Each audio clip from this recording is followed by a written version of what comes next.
ఆంధ్రప్రదేశ్లో ఒక మంచి ప్రభుత్వం పరిపాలిస్తుందనే దానికి ఎప్పటికప్పుడు అభివృద్ధి కార్యక్రమాలు అనేది ప్రజలందరూ కూడా చూసి సంతోషిస్తున్నారు. ఇంత మంచి ప్రభుత్వం గత 5 ఏళ్ళుగా కూడా మిస్ అయ్యాం.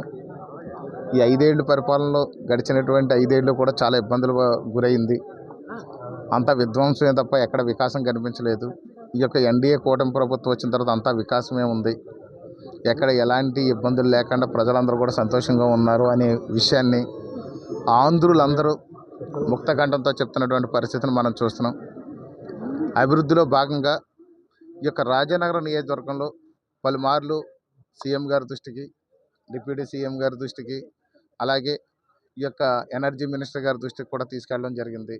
మనకి ఇక్కడ రాజానగరం నియోజకవర్గంలో పవర్ ఫ్లక్చుయేషన్స్ ఎక్కువ ఉన్నాయని, సరైన ట్రాన్స్ఫార్మర్స్ లేక, అదేవిధంగా ఎక్కువ పోల్స్ అన్నీ కూడా డ్యామేజ్ అయిపోయి పవర్ అనేది సరిగ్గా సక్రమంగా ఇక్కడ సప్లై చేయలేకపోతున్నాం అనే విషయాన్ని పలుమార్లు సంబంధిత అధికారుల దృష్టికి, అదేవిధంగా సంబంధిత మంత్రివర్యులు, సీఎం గారు, డిప్యూటీ సీఎం గారి దృష్టికి తీసుకెళ్తే వాళ్ళందరూ కూడా స్పందించారు. అదేవిధంగా ఈ పవర్ సప్లై దాని మీదే ఉన్నటువంటి ఇబ్బందులన్నీ కూడా అసెంబ్లీలో కూడా ఇప్పటివరకు 4 సార్లు మాట్లాడడం జరిగింది. ఈ 4 సార్లు కూడా మాట్లాడితే కూడా ఆ యొక్క పవర్ మినిస్టర్ గారు కూడా స్పందించి ప్రతిసారి కంప్లీట్గా అన్నీ కూడా సొల్యూషన్ తీసుకొచ్చి మీకు అంతా కూడా పవర్ ఫ్లక్చువేషన్ లేకుండా చేస్తామన్నారు. గత 5 ఏళ్లలో ఈ నన్నయ్య యూనివర్సిటీలో ముఖ్యంగా చూసినట్లయితే పవర్ ఫ్లక్చువేషన్తో వీళ్ళందరూ కూడా చాలా ఇబ్బందులు పడుతున్నారు. అదేవిధంగా మనకి ఇంకా ఈ సబ్స్టేషన్లు కూడా అవసరం ఉన్నాయి. ఇవన్నీ ప్రభుత్వం దృష్టికి తీసుకెళ్తే ఇప్పుడు నన్నయ్య యూనివర్సిటీలో ఇమీడియట్గా మాకు ఈ యొక్క 33 kV సబ్స్టేషన్ కావాలి అని చెప్తే దాన్ని ప్రభుత్వం శాంక్షన్ చేయడం జరిగింది. ఈరోజు వైస్ ఛాన్సలర్ గారు, రిజిస్ట్రార్ గారు, అదేవిధంగా రుడా చైర్మన్, తెలుగుదేశం పార్టీ రాజానగరం నియోజకవర్గ ఇన్ఛార్జ్ శ్రీ బొడ్డు వెంకటరమణ చౌదరి గారు, అదేవిధంగా BJP party convener Shri Neerukonda Veeran Chowdary గారు, అందరూ ఎన్డీఏ కూటమి నాయకులు అందరూ కలిసి ఈరోజు ఇక్కడ స్టోన్ని ఇనాగ్రేట్ చేయడం జరిగింది. మరొకటి ఇక్కడ ముక్కునాడులో కూడా మరొకటి శాంక్షన్ అయింది.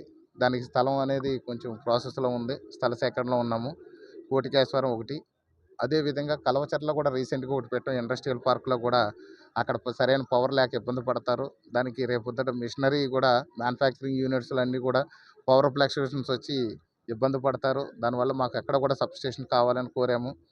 ప్రభుత్వం ఈ 4 సబ్స్టేషన్లు కూడా శాంక్షన్ చేయడం చాలా సంతోషంగా ఉంది. రాజానగరం నియోజకవర్గ చరిత్రలో ఒకేసారి 4 సబ్స్టేషన్లు రావడం అనేది ఇది మొట్టమొదటిదని చెప్పేసి నా సంతోషాన్ని వ్యక్తం చేస్తూ, ఎనర్జీ మినిస్టర్ గారికి కూడా నేను ఈ యొక్క మీడియా పూర్వకంగా వారికి ధన్యవాదాలు తెలియజేస్తున్నాను.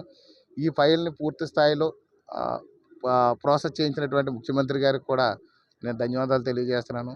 అదేవిధంగా ఇక్కడ మనకి ఏదైతే 104 ట్రాన్స్ఫార్మర్స్ రిక్వైర్మెంట్ ఉంది ఇక్కడ మన రాజానగరం నియోజకవర్గంలో, వాటిని కూడా శాంక్షన్ చేశారు.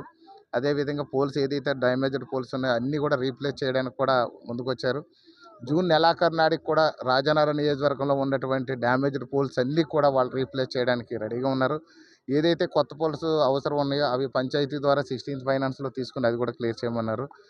అసలు రాబోయే ఒక 6 నెలల లోపల రాజానగరం నియోజకవర్గంలో పవర్ ఫ్లక్చువేషన్స్ కానీ, పవర్ వల్ల వచ్చే ఇబ్బందులు కానీ లేకుండా కంప్లీట్గా క్లోజ్ చేసి మంచి పవర్ని 24 hours కూడా ఇవ్వడానికి మేము అన్ని విధాలుగా కూడా ప్రణాళిక సిద్ధం చేసాం. ముఖ్యంగా సీతానగరం మండలంలో రైన్ సీజన్లో చాలా పవర్ ఫ్లక్చువేషన్తో చాలా ఇబ్బందులు పడుతున్నారు. అక్కడ చాలా మార్పులు తీసుకొచ్చాం. రాబోయే రోజుల్లో కూడా కరెంటు కష్టాలు లేకుండా పూర్తి స్థాయిలో ఎన్డీఏ కూటమి ప్రభుత్వం పనిచేసి ప్రజలకి రాజానగరం నియోజకవర్గంలో కరెంటు అనేది ఒక్క ఇబ్బందిని కూడా, ఒక్క కంప్లైంట్ కూడా రేజ్ అవ్వకుండా ఉండే విధంగా ఇక్కడ చర్యలు తీసుకుంటామని చెప్పి సందర్భంగా తెలియజేస్తున్నాను. ఈ యొక్క గ్రాంట్ ఇచ్చినటువంటి మనకి ఎనర్జీ మినిస్టర్ గారికి, గౌరవ ముఖ్యమంత్రి వర్యులు శ్రీ నారా చంద్రబాబు నాయుడు గారికి కూడా మరొకసారి ధన్యవాదాలు తెలియజేసుకుంటున్నాను. అదేవిధంగా ఇక్కడ నన్నయ్య యూనివర్సిటీలో ఏదైతే ఇండోర్ స్టేడియం ఉంది, గత ప్రభుత్వ హయాంలో వాళ్ళు మధ్యలో వదిలేసి వెళ్ళిపోయారు. కాంట్రాక్టర్ కూడా రాలేదు. మొన్న మధ్య శాప్ చైర్మన్ గారిని కూడా పిలిచి ఇక్కడ రివ్యూ పెట్టాము. రివ్యూ పెట్టినప్పుడు కూడా వాళ్ళు పనిచేయలేదు. స్విమ్మింగ్ పూల్ కూడా మధ్యలో పెండింగ్ ఉండిపోయింది. అదిగిదిగా అని చెప్పి నత్తనడక నడిపిస్తున్నారు తప్ప ఏం లేదు. అలాగే సింథటిక్ ట్రాక్ కూడా మనకి ఇక్కడ ఇష్యూ ఉంది. దాన్ని కూడా అప్పుడు అప్లై చేసాము. దాన్ని కూడా పెండింగ్లో ఉండిపోయింది.